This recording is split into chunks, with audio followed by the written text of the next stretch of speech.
मराठा आरक्षण की मांग को लेकर मराठा समाज के लोगों ने समृद्धि महामार्ग पर रास्ता रोको आंदोलन किया। यह आंदोलन अंतरौली सराठी में आंदोलनकारी नेता मनोज जरांगे द्वारा शुरू किए गए आंदोलन के समर्थन में किया गया। प्रदर्शनकारियों ने राज्य सरकार पर आरक्षण के मुद्दे पर ठोस निर्णय न लेने का आरोप लगाते हुए जमकर नारेबाजी की। अचानक हुए रास्ता रोको आंदोलन के कारण समृद्धि महामार्ग की दोनों लेन करीब 15 मिनट तक यातायात के लिए बंद रही, जिससे दोनों ओर वाहनों की लंबी कतारें लग गई। सूचना मिलते ही पुलिस और प्रशासन के अधिकारी मौके पर पहुंचे तथा आंदोलनकारियों से चर्चा की। करीब 15 मिनट बाद आंदोलन समाप्त होने पर यातायात को फिर से सुचारू किया गया। आंदोलनकारियों ने चेतावनी दी कि आरक्षण पर जल्द फैसला नहीं हुआ तो आंदोलन और तेज किया जाएगा।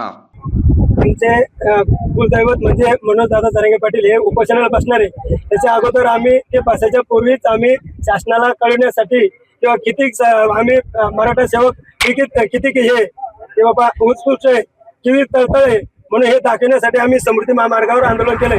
आज आम्ही थोडं प्रशासनाला सहकार्य केलंय, पण उद्या जर काही करता काही झालं त्याला प्रशासन जबाबदार नाही।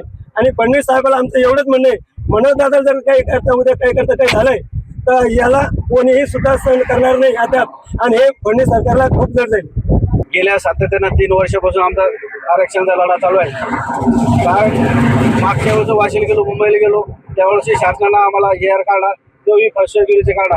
पण आता 2 सप्टेंबरला गेलो, तो JR आम्हाला चांगला काढला, परंतु त्याची आजपर्यंत अंमलबजावणी नाही झाली। कारण आम्हाला आज त्या SOP तयार नाही झाल्यामुळे आम्हाला आज कोणतेही कुणबी सर्टिफिकेट त्याच्यावर JR नुसार मिळत नाही। आणि आमचे जे कुणबी सर्टिफिकेट मिळाले तेही प्रशासन व्हॅलिडेट करीत नाही। कारण हा मराठाला काय म्हणजे जाणून बुजून परेशान करण्याचं सरकारने लावलंय।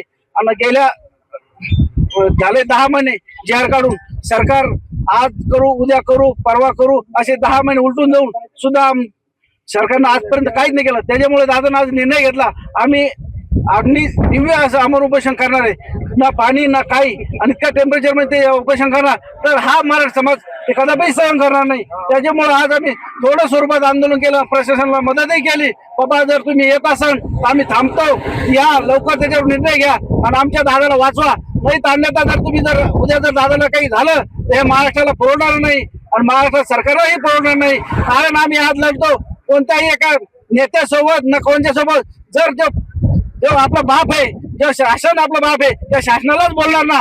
कारण काय म्हणते बाबा शिंदे साहेबाला सपोर्ट करतात, याला सपोर्ट करतात, या मंत्र्याला बोलतात, अरे तुमचे 2 मंत्री आले, तुम्ही आले, पण करा ना तुम्ही, आता येता वापस आता विचारतो, आम्ही विचारून करतो। कारण आम्हाला तुम्ही आजही तसंच करणार, उद्याही तसंच करणार। त्यामुळे दादानं काल निर्णय घेतला, मी अमर उपोषण करणार, कारण त्याच्यामुळं आज आहे समाजाला सहन नाही झालं, त्याच्यामुळं आम्ही आज रस्त्यावर उतरलो।